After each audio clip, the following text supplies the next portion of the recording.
Right then, God, I haven't been looking forward to this one.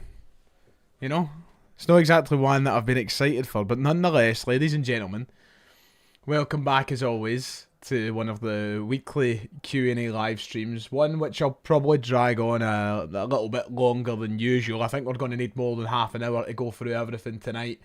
There's a lot to catch up on. There's a lot to review. It's nice to see we're all being perfectly normal. That's always good. Just a very normal reaction to yesterday, you know? We're such a normal fan base. And I'm so glad that I am one of the lucky people born into this very normal football club. You know? You think it'd be the end of the fucking world. But anyway, hello, how we all doing? It's good to be here. We're going to cover yesterday. We're going to talk about a number of different things in relation to yesterday. Once again, thank you for your patience and waiting for a kind of more in-depth discussion about yesterday's game. Yesterday's match reaction was an absolute nightmare. I'm not even going to try and go through the bother I had with equipment and getting the microphones to work. And I had to be rushed. You've got what you've got. I hope it was good enough. But that's the whole point in this live stream tonight. So we can look back on yesterday. So we can look at, as the title of the stream says, what went wrong for Celtic? What went wrong for Wilfired Nancy in his first game as Celtic manager? And I want to do that as level-headed as I possibly can. And I already know, and let me get the elephant in the room out the way here, shall I? I know there's people who are very, very unhappy about yesterday. I know there's people that are very, very nervous after what happened yesterday. I want to make, and this is the one time, I'll say it, watch this, I'll say it about 10 times throughout the stream. But I want to make it crystal clear right at the top of it, for people who are watching live right now. I know folk will join late and they won't hear me saying this, but for people that will look at this stream later on in a video format and everything else, I want to make one thing perfectly clear about yesterday's game and my reaction to yesterday's game. I've always been honest in this channel, and I'm always going to be honest. I am not outraged. I am not overly worried. I am not overly concerned. Do I share traits of concerns? Absolutely. Do I acknowledge that there was flaws? Absolutely.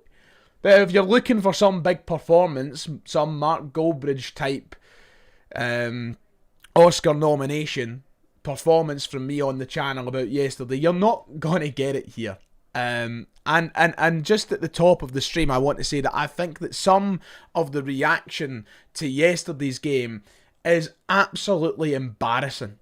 Some of it is embarrassing. Yes, criticise. Yes, point out things that went wrong. But I think some people, some of the things I'm talking about is just flat out embarrassing. You would think that we've just lost the European Cup final with some of the reaction to yesterday's game. And I'm going to do probably a lot of repeating of things I said in yesterday's video, and I'm going to say a lot of things that people just won't like. In fact, I'm probably going to get called a happy clapper through this stream. But to suddenly turn my back on a new manager after one game and one defeat, which some people are already doing, and some people will probably want me to do on this channel, it's not going to happen. This is a process that I'm patient for, and I think that we've been so lucky. Thank you for the donation, Barry Boy, by the way. Win, lose, or draw. Right, guys?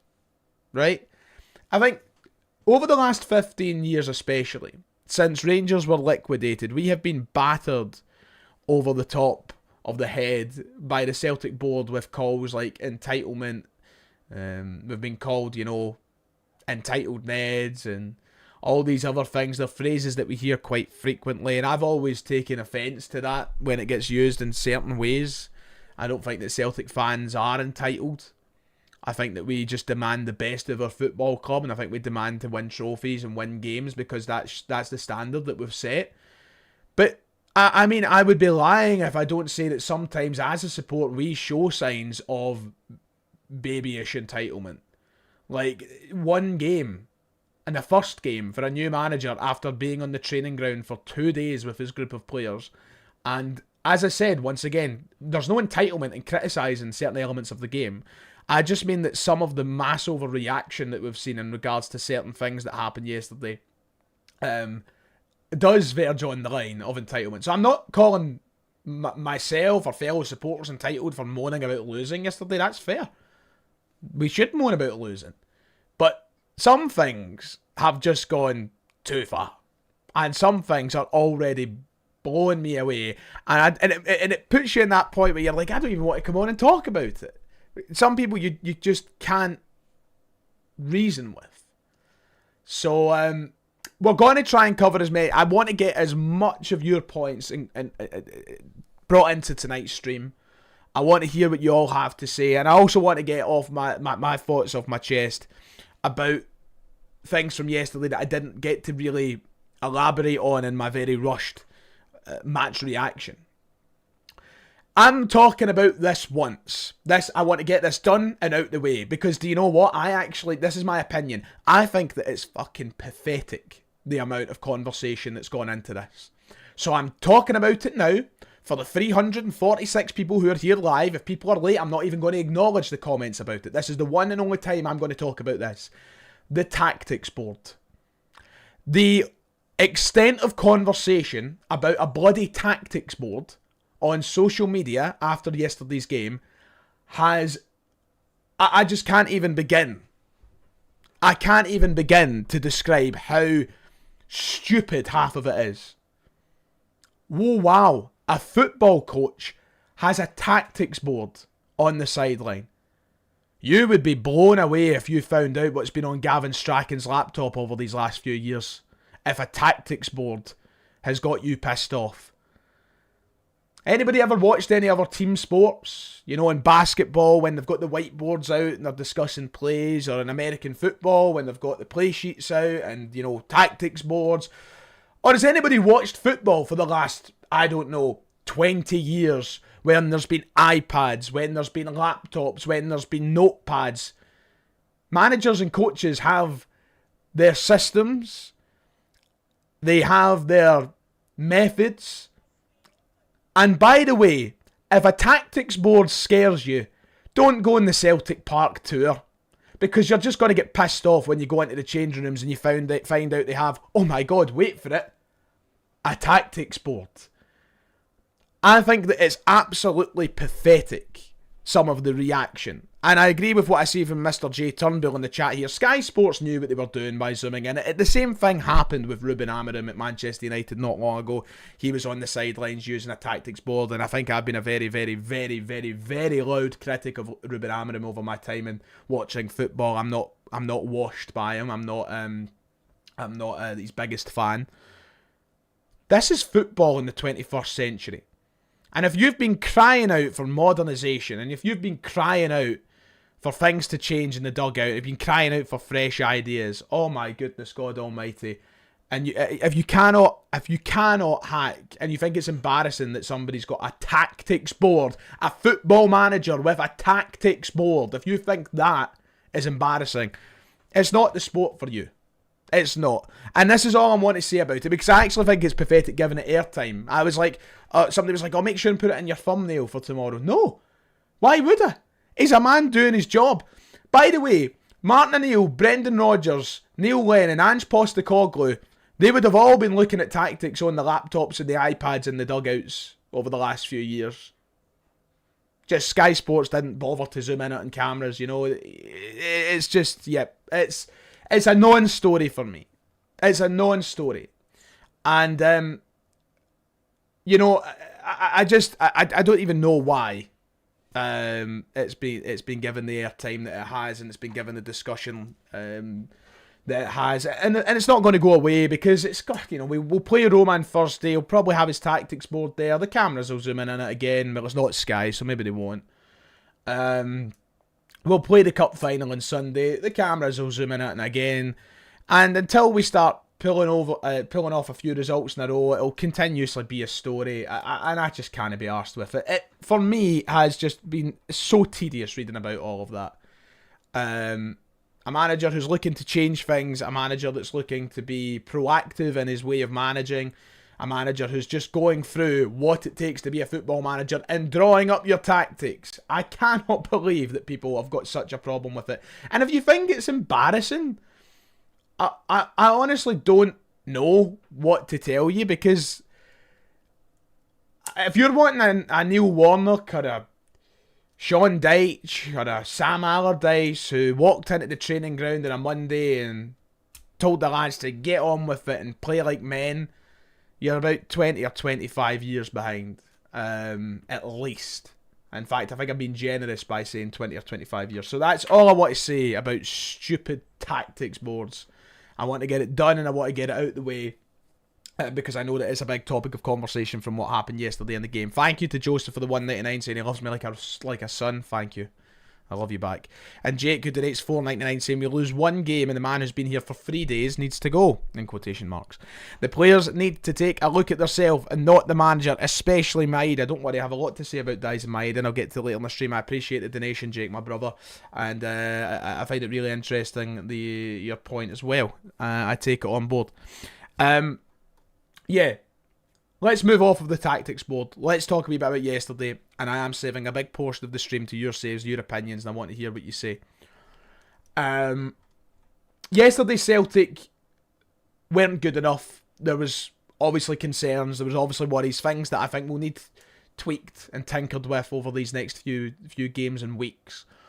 But generally, something that I wasn't overly surprised with come the full-time whistle. I think that yesterday was a game that was always going to be difficult no matter the circumstances, and I've seen a lot of the top comments on my video from yesterday being, oh, if Martin O'Neill was here, if Martin O'Neill was here, if Martin O'Neill was here. And I get that, I understand that. Look, listen, Martin O'Neill, absolute legend, he was getting the results. Good. But Celtic are a team that are in a really bad position right now, no matter who's at the helm, and I'm fed up of saying the same things. I know I sound like a broken record. But we weren't great under Martin O'Neill either. We were getting results, and that was the main thing. But I think no matter who was in the dugout yesterday, it was always going to be a tough game. Would the result have been different? Yes, I do think it would have been. I think Martin O'Neill would have got a win. But to expect a new manager to come in the space of 3 days and to just walk over the team at the top of the table is, number one, incredibly disrespectful on our part. It's basically discrediting all the hard work that Hearts have done so far to this point in the season. And it's also just pretty naive. You know, this is a process that is going to take time. It's going to be a process that is going to last an uncomfortable amount of time for some people. But that's a process that you're either going to have to get used to and accept over these next couple of months, or it's something you're just not cut out for. And there will be a point, I think, that when we get maybe 3 or 4 months into the further into the season, and maybe we don't have 3 or 4 months to make that decision. Let's maybe cut that down to 2 or 3 months. If we get to 2 or 3 months into this project under Wilfired Nancy and the signs are there that it's not working, then either he needs to go through a full systematical change, or we just need to accept that maybe we've made the wrong move and maybe we talk about it more seriously then. But the fact that I think so many fans are dragging themselves into the situation right now, that something is so wrong with the appointment we've made, I think is an extreme amount of paranoia and an extreme amount of panic that is not needed at this stage right now. Absolutely not. With the squad that he's inherited, which is so far below the standards required, with the quality that we've been producing on the park all season, which has been dross, and with a group of players who are absolute shitebags, it would have took a miracle for him in 3 days to provide a performance that was going to be winning over all the supporters come match day 1 for Wilfired Nancy. And I was never under the impression that was going to happen. I thought we could win. I thought we would have won. But losing isn't the end of the world to me on this occasion. I want us to win every single game. But when you isolate the manner of how we lost yesterday's game, and I think that sometimes can be incredibly cheap and incredibly lazy to do, Celtic weren't dreadful. And in fact, the responsibility of the players once again let down the coach yesterday, just like the responsibility of the players has let down the coaches across the start of the season so far. Everybody deserves blame. I think that Wilfired Nancy probably had a little bit of information overload in the game and maybe tried too much too soon, and that's fair. But there's players on that park yesterday who done the fundamentals wrong, who done the basics wrong. I mean, for example, we concede a goal in the cheapest... You're taught when you start... Is anybody here, and I'm assuming majority of us have, tried to play football? in a competitive team setting. Like, not 5-a-side. Like, I mean, 11-a-side, Sunday league, school football, whatever it is. One of the first things you're taught to do is play to the whistle. And Celtic conceded a goal yesterday because, guess what? They don't play to the whistle. And I am willing to put I will donate my body to science if I'm proven wrong on this, right? I will donate my body to the first scientist that comes crawling. I don't think Wilfired Nancy waltzed into Lennoxtown on Thursday and went, by the way, guys, see that rule that you were all taught about playing to the whistle? Scrap it. See, when you think something's wrong or something's offside or something should be a foul, just gee up. Just stand still.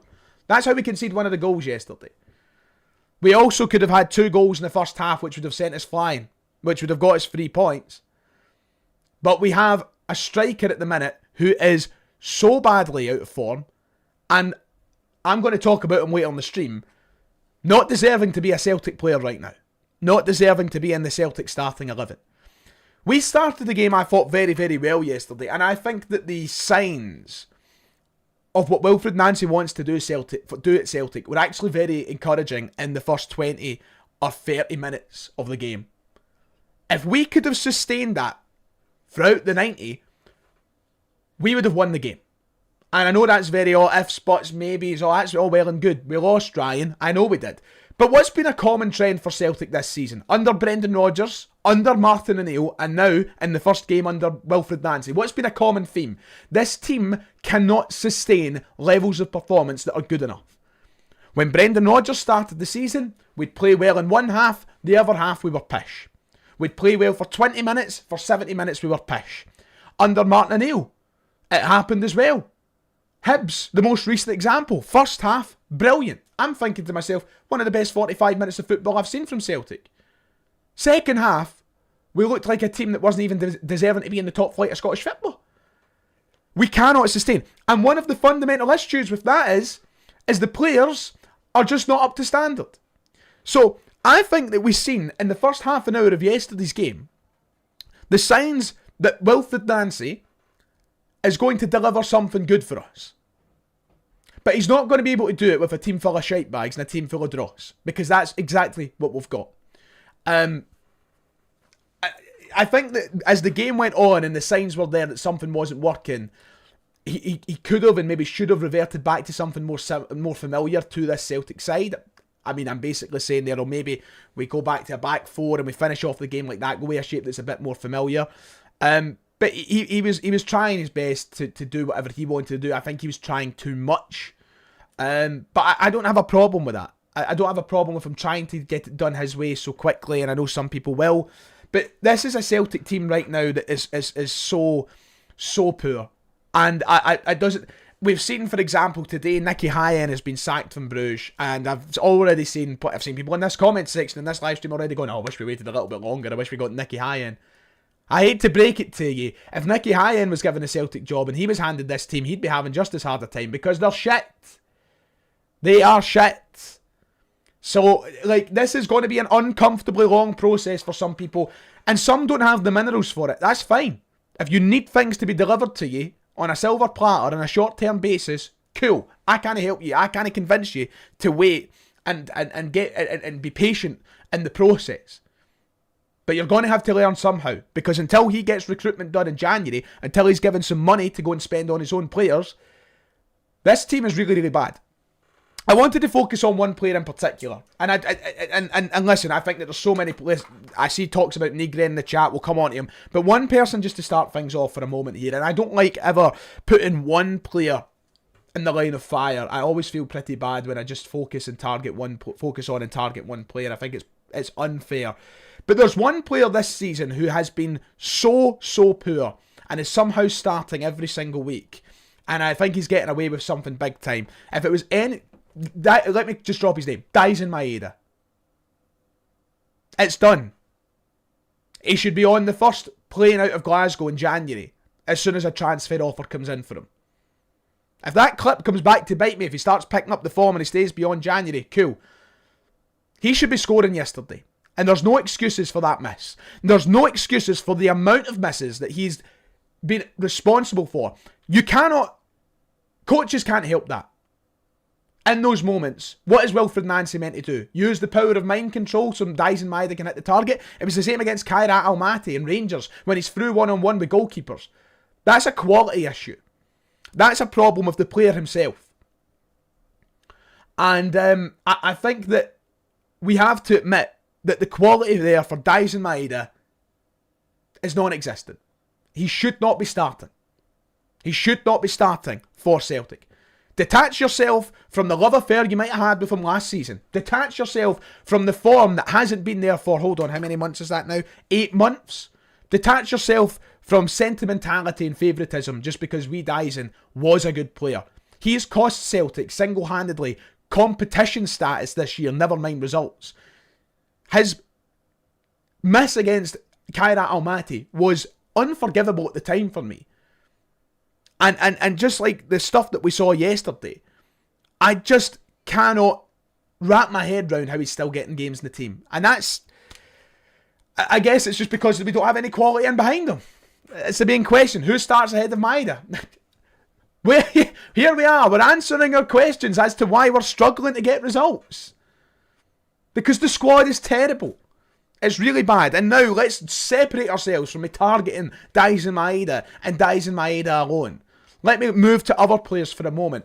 The wide areas is one of the areas that Nancy should have been able to identify yesterday as a real weak point, and something had to change. Tenekti. I'm sorry. He ain't good enough. He ain't good enough. Yang. There's no more I can say than what I've said about Yang. These are the players that we have in vital areas of the pitch. And you're telling me I'm meant to be giving up on a manager after one loss when we've got somebody coming in that has to inherit his 3 most creative players in the team, 3 of the most vital attacking areas, as Sebastian Tenekti, a last minute panic buy purchase, Yang, somebody who wouldn't get into my 5-a-sides team, and Dyson Maeda, whose form is as good as a one-legged striker. I'm meant to chuck it on the new manager because that's his 3 most creative players? I ain't having it. I ain't having it. So this is the situation we find ourselves in. And then you have other players like Hatate, who's one of the most inconsistent players we have at the club. Benjamin Nygren, who I once again ask, what are we doing? We have a really, really poor squad on our hands. And it's going to be a lot of hard work that goes into it to fix what we do. I'm seeing a lot of people talking about Tisdale falling asleep yesterday at Celtic Park. This is the football doctor who's been put in charge of signing our players. And he's fallen asleep watching them. He should be sacked. Guys, people are already want to jump to the conclusions of sacking managers. There's people at the job or at Celtic who are doing jobs so poorly that they shouldn't work for a football club ever again. And yet we're going to target the manager that's been here for 3 days. Do me a favour. Do me a favour. This is going to be a process. January is going to be huge. The teething issues are going to be pretty persistent, I think, for the next couple of months. I'm up for the challenge. I've got it in me. I've got the patience in me to hope and stick alongside the manager and doing what he has to do. I don't know if everybody does. And we'll just have to wait and see. I mean, as I said, how long do you give it before you need to start actually questioning things? 2, 3, 4 months? I'll see how long I last, but I'm certainly not going to be jumping to any conclusions here very, very quickly about the new manager. So, my opinions of Celtic yesterday were not good enough. Players need to be better, and the manager needs to learn quickly what the limitations are with this current group. As much as I will stick to what I've been saying about Wilfired Nancy and coming in and deploying his system very quickly. I'm all for it because I think that it's better to learn and to let these players grow into it rather than wait and drop it on them later in the season. But I think he will. There has to be an element of working both ways. He needs to be adaptable just as much as the players need to be adaptable. And if he goes from now till January without signing his players, persisting and doing certain things with players who just can't do it, it will form a bad opinion of him in the eyes of the Celtic fans. So I hope he doesn't persist with that.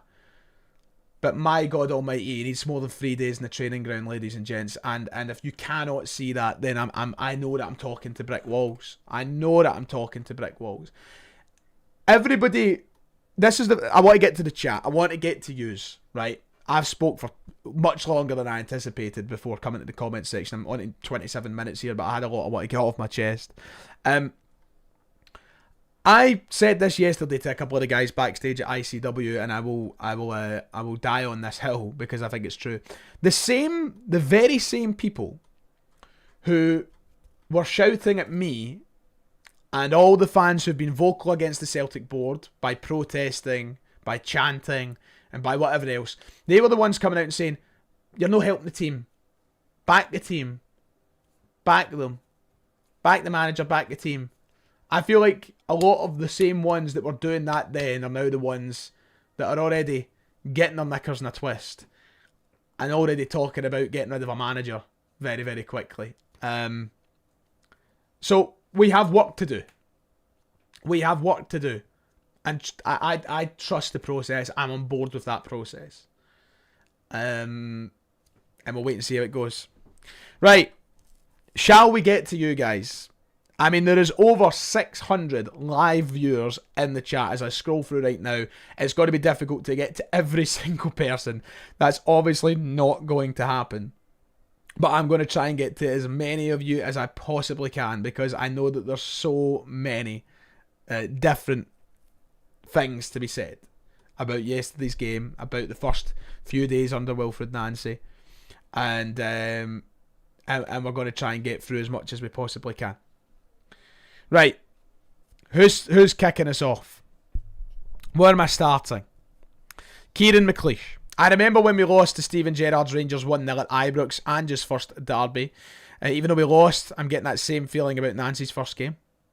Positivity in that regard there. Thank you to Connor for the £5 donation saying, if Martin O'Neill lost yesterday, would it have been the same reaction? No, it would have been give Nancy time. It wouldn't have been. Give Nancy time and the players are so bad. When's the next FM stream? Next FM stream will be during the week, trust me. I'm going to get there. I had a busy weekend.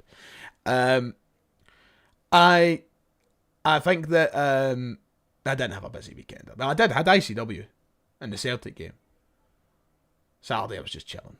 So I just couldn't be bothered playing FM, to be honest. I was just on Madden all night. I believe that as well. And obviously it helps when, Martin O'Neill's somebody who has such a build of trust with the fans, and when you have to start and build that trust as a new guy, it's always going to be a little bit more difficult, and people are going to judge you with different parameters and different standards. And it might be unfair at times, but I don't want to keep using... I hate being lazy and using comparisons all the time. So it's very easy for us to go like, oh, Martin O'Neill, let's compare it to that. Or it's very easy to go back to Ange and go, oh, Ange lost to Hearts this first game. But these are the things, like, I hate to... I don't want to be that guy, but lads, these are the exact things to look at. If you need evidence of patience working, bang, it's right there. It's right there. We were not great in Ange's first game against Hearts, but there were signs. Just like I'm sure there'll be signs in the next few weeks under Wilfired Nancy. You've just got to be patient with it. And I guess it's like, the thing is, like, you live in such an echo chamber when you use online as your basis to judge these things. Like, it's obviously going to be the people that have the worst thing to say that are the loudest. But I do feel like it's just such an online thing. Like, I feel like if I was to walk into a Celtic pub right now and there was full of people that were watching the game in the telly or at the game or whatever it was, I feel like they'd all be like, oh, well, okay, well, poor start, but we'll get there. I feel like that would have happened. Maybe I'm wrong in that regard, but I don't know. Thank you, Jackie and Baldy Prick, for the channel loyalty. Do you think this team is a worse side than the COVID team? I certainly do. Player for player, that team is better. Yes, 100%. 100%. There's no doubt about it. I've went through this discussion a number of times with some of my mates, and I think we spoke about this very, very recently. If you go through it man for man, this team is worse. And it's not even a question. And I think people, if we've all been on Twitter after the game yesterday, I'm sure we've all seen the stuff talking about how we dropped 12 million quid between, Tenecte, Nigrin and whoever it was, however much money on 3 or 4 different players. And it's like that, we have literally taken 12 million physical pounds and dropped it down a stank. Unless Wilfired Nancy can find a tune at them that we don't know exists. Because they're humming the gaff out. And there's so many players, and I'm including players that have only signed for the club as recently as July, as August, that I would consider selling in January. I know that's reactionary in itself, but that I like to think that in my 25 years of life, and there's people that are older than me who maybe have seen some of the greats come and go and seen some of the worst come and go. I think if you dedicate your life to watching football, and I've dedicated the last 10 years to talking about football and building this platform, I'd like to think that at times I've been able to go, they're just pish and they're hopeless and they're never going to make it. I think sometimes, and I think we know with a few players in this Celtic team right now, that they're pish and they're hopeless and they're never going to make it. So I would cut my losses with some of them. Of course, football clubs don't operate like that, but I'm just talking hypothetically. Nathan, thank you. Another guy who never receives criticism, but is clearly not at the level, is McCowan. Sick of the only cost 1 million and tried his best. We all criticise Maeda and Hatate. They cost 1 million each. The standards are slipping. If you're demanding higher standards from the manager who's been here for 3 days, at least make it consistent with the standard of the players in the park. That's been my problem's been for months. And that's why I got a reputation as being the Brendan Rodgers defender. Because if the standards are there for a coach, the standards should be there for players as well. I'm a firm believer in that. I've hated that forever. It doesn't matter who's in charge. I'm not giving favouritism or preferential treatment to any particular. I hate this in England. I hate this in Germany. I hate this all over the world of football. I hate it when it's always the manager, the manager, the manager. There is players in that park earning upwards of £20,000 per week, and they look like they couldn't give a toss. The players have a shared responsibility to deliver standards at this football club, and whether they're giving their best or no doesn't matter. They should be living up to the standards of the money that they make. They should be building up to the standards of the transfer fee they cost. And most importantly, they should be living up to the standards of what a Celtic jersey means. There's a famous quote out there by a guy I'm sure we're all familiar with about jerseys not shrinking to fit inferior players. And there is a lot of inferior players in this Celtic team right now. So don't come crying to me about managerial standards after a guy's been in a job for 3 days when there's people who's been here for upwards of 1, 2, 3, 4 years, and the standards are through the fucking basement. That's my opinion. And listen, I love wee Luke McCowan. I love him to bits. Is he a Celtic quality player? At times he's looked it. But there's no consistency in this team. And he is one of the victims of that, I'm afraid. Thank you to Conrad for being a member for so long as well. Conrad the Nomad. I think we could see who was willing to fight for the badge yesterday. Very, very short list. Absolutely. Scotland the Brave. Ryan, why are the media out to get Nancy, but with Roll it's not his team? Make it make sense to me. Do you know what all comes? Has anybody seen the headlines from the Daily Record this evening? I'm actually going to bring this up on screen. This pissed me off right before streaming. This is why you should be getting behind your manager. Let me just get up the Record Sport for a moment. And this all comes back to my wee rant that I had on the channel the other day. If you managed to see it, I don't know if everybody did. Have they deleted it? Have they already took it down? No, wait, hold on. Here we go. Let me flick over for a moment. This is the kind of stuff you've got to deal with, and I want to get this before people start seeing it later on or whatever. In case you haven't seen it yet, let me flick over to this because this is the kind of shit you've got to put up with. Celtic players already frustrated with Wilfired Nancy. Let's go and have a look at the article, shall we? Jackie McNamara reckons that the Celtic dressing room will be frustrated. Sorry, hold on a moment. Jackie McNamara? But the headline says that the Celtic players are frustrated. What clickbait pish? We have the fan media being banned from Celtic Park, essentially. And yet they'll bring these ones in. I'm speechless, to be quite honest. I've lost fucking hope with all that shit. But that's the kind of stuff that you've got to deal with. That's what you've got to deal with. The evil genius, a bit more poor. Let's get some other opinions in that are different from mine. Nancy will unleash Taneki's potential. He hangs on to the ball too long and reminds me a bit of Jota when he first arrived.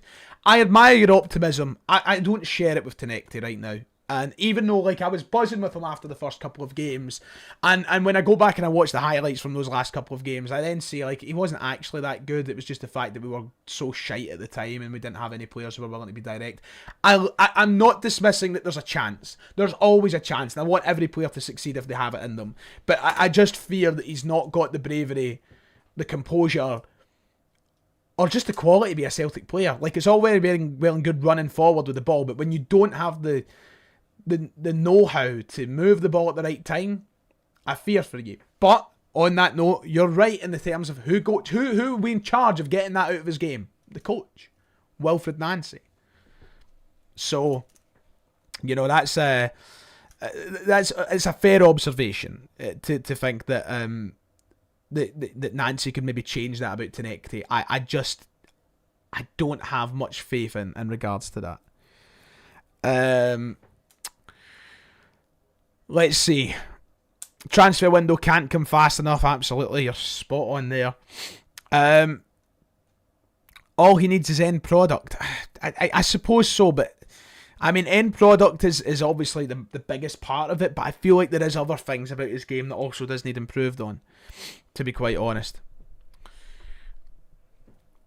And the thing is as well, like, there's just so much toxicity around the club at the minute that obviously accelerates all of these conversations. I see Mackenzie, for example, in the chat talking about the Green Brigade situation. Like, you have the guys that create the atmosphere in the stadium banned and locked out of the ground for the guy's first game. And like, the board, let's move that to the side for a minute. The board have created such a wedge and a divide between many of the support and the club that doesn't make it easy either. Like, tensions are high. We're like, if Celtic Football Club was an entity, as like a human being, we'd be like one mishap away from a quadruple bypass, like the world's biggest heart attack. The stress levels for this hypothetical human that is Celtic are higher than any human has ever seen stress levels before. And that obviously makes that everything just that little bit more stressy and that little bit more anxious. Like, as soon as Nancy, that full-time whistle went yesterday, I knew we were going to be dealing with a lot of this reaction. And it's just because of the current kind of sphere that we're living in and that we're having to endure with Celtic. And Wilfired Nancy's not to blame for that. At all. One bit. You can't even put 1% of that on him. So, yeah, Quinny's in there. Nice to see you, son. It's good to see you. I was reading your reply about the record article. Kieran saying, I don't know, I don't get the issue, or I don't know, I don't get the issue with Nancy going on about how he works with a bunch of 10-year-olds. He's got the tactic board to help illustrate what he needs to see. Players he doesn't even know yet. Listen, I don't know if I said, I'm not bringing up, do you know what, I'm not even talking about the tactics board again. I said I wasn't. No, don't even want to talk about it. Not even going to talk about it. Ewan saying our two best signings were Osman, who's played 3 games, and Sirachi, who's on loan as a backup. Nigrin's a shite bag, Taneki is a one-trick pony, Balikwish is a waste of time, and Yamada's an absolute mess. It's a pretty apt summary, to be quite honest. I probably couldn't put it better myself. And this is a worse side than COVID's. The COVID squad had some quality, but the tactics were awful. This season, it's the players and the recruitment. I 100% am on board with that. Like, come the end of the season, depending on what happens, I think that it'll always be a season that we fail dramatically with our recruitment and fail dramatically with the quality of the squad. And of the squad, and that for me will always be kind of the makeup of this season. I just hope that we're ready to get cooking in terms of recruitment January and the summer. I don't trust the people at this club to right the wrongs of what they've done over the last couple of windows. That's something that will obviously be spoken about a lot over the next few weeks. Nathan saying, what did you make of the fans getting on the back of the players when they were? Yeah, so this is the thing. Once again, we're living in very tense times. Yesterday was a very tense game. But one thing I will say is, right, I understand why fans... Do you know what? I'm not actually going to say this. As much as I'm talking about how we have to be patient and stuff like that, I don't blame supporters getting on the backs of players yesterday. Because when it's that bad, you can't help it. I know you can't help it. Because I'm one of those fans who fucking moans and shouts when things are just going constantly wrong on the pitch. So I completely get it. But no wonder, because I'm going to go, there was an example, the prime example I can think of is Tenecti. And there was a moment where he does something on the right or the left-hand side, can't remember what side of the pitch he was on at the time, and he blooters the ball out of the pitch in an attempt of a cross. Don't know if you can call it a cross, but it was an attempt of a cross. If you're smart enough, you know to get it low and through the middle of the box across goal, especially when the crowd are on your back. You do something just to give the fans a moment to go like, okay. And there was a moment where I think it was McGregor, who's the smartest guy in the pitch for Celtic. He's captain, incredible and everything else. He has a shot from range and the fans applaud it. Do stuff like that. And I know you might not get instructed to do that. Maybe the coach doesn't want you to do that. But players ask for it sometimes. When they're buttering the ball out the park and when they're can't pass the ball 5 yards, like, I'm not going to lie, they probably do deserve to. Once again, these are professional footballers getting paid thousands of pounds a week. I'm all for being patient. I've been crying out about that this whole stream. But I can understand why fans would get on their back about it. I just think that you've got to be smarter and you've got to do things. You've got to adapt to what's happening around you, and that includes the fans. If the fans are constantly moaning, you do something to stop them moaning. And that's hard at Celtic Park, but there is ways you go about it. Thank you for the 2 donations. I'm going to wrap up in about 5 minutes' time, so if you've got anything you desperately want answered, then please just keep it fired in and I'll try and get to. I was just checking my phone there. A couple of donations that I need to get to and I appreciate them loads. CM 17573, thank you for the generosity, my man. I appreciate it. Saying it's funny people bringing up Ange's experience to slate Nancy. These people laughed at Ange. As a matter of fact, many defending Nancy now told them to be patient with Ange due to his experience. And do you know what? It's great you bring up that point, because I think that we as Celtic fans rewrite a lot of things, and I think one of the things that is being rewrote now are people going, oh, but Ange had experience. Nobody was talking about Ange's experience that was against Ange. In fact, everybody was going, he doesn't even have the right qualifications to manage in Europe. That was the whole narrative. Like, I don't remember at the time people that were against Ange going, oh, at least he's got 20 years experience. But now those people are saying, oh, well, Ange had experience. They didn't care about the experience at the time, so I think you're bang on the money. Thanks for the donation. Boys in Green with the £2 as well. Thank you, brother, saying our front line is absolutely pathetic. I've never seen a worse front line at Celtic in my life, and I will die on that hill. I've never seen a worse front line. I just think it's just so poor and devoid of any real quality at the minute, and that includes our Player of the Year, who I have been all season, and I think if you watch me on a consistent basis, which a lot of you do, I know that. And I see a lot of the same faces and names in these streams. I've been losing patience with Maeda all season. I'm ready to shut that chapter over and move on to the next. We're lacking any real quality. And what Ado says about Maeda rushing things, absolutely. He's never had a football IQ. His best traits are his physical ones. But I've always, and I said this before he had his great season as well, I just think he's a footballer that hasn't got a brain. And sometimes it's great. Sometimes more than often than others, it's not so great, and that's a bit of the problem that we have in the front line right now. Let's get a few more. As I said, we'll keep going for about 5 more minutes, and then I'm going to end things. Engels might need to be moved on, and we might need to cut our losses with him. I don't share that notion. I think that Engels has probably been one of the better outfield players we've had this season, to be quite honest. And the bar is very, very low at that. I don't think he's been remarkable by any stretch, but I certainly think he's been on the better side. So I don't share that notion.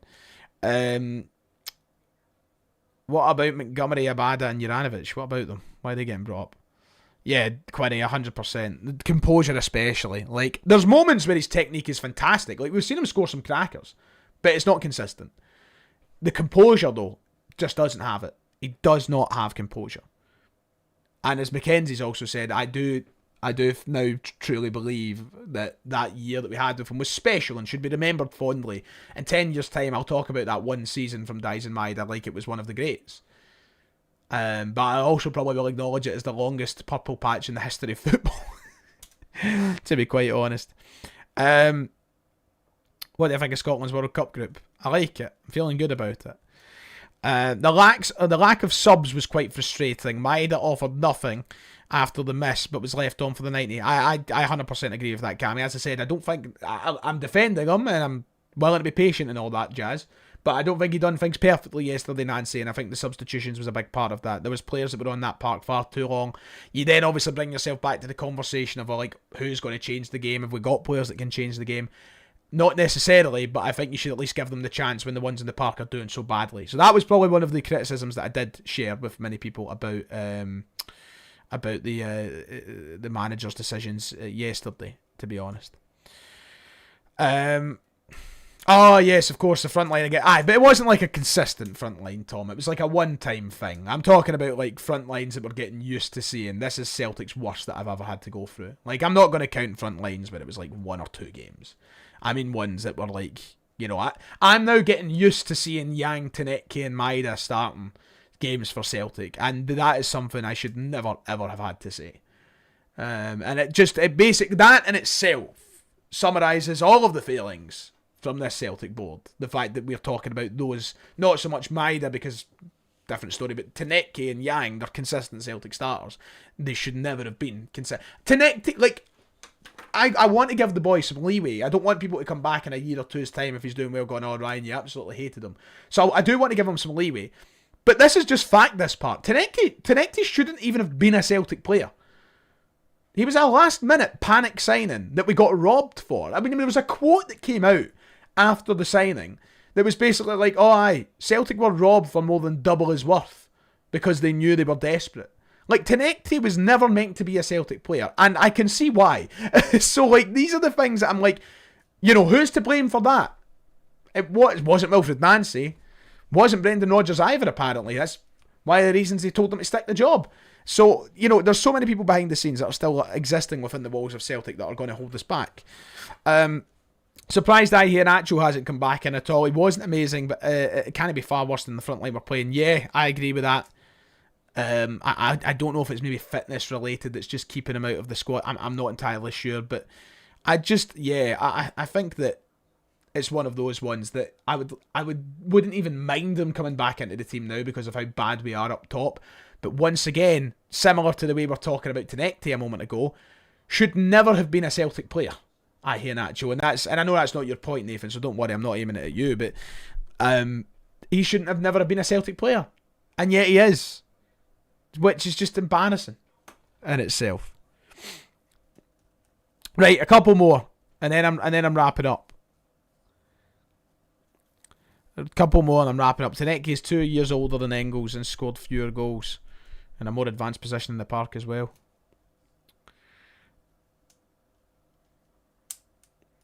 Right, okay. I'm going to wrap it up there. We're hitting the 50-minute mark. It's been a long one tonight, and I do want people to be able to condense this in some form of video content. So, yeah.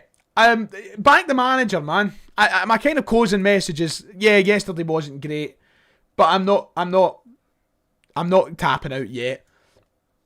I think this would have extended to anybody who was given the Celtic job. I feel sorry for what they've got to work with right now.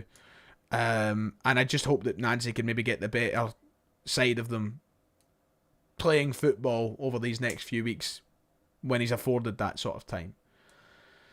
So wait and see. But yeah. Anyway,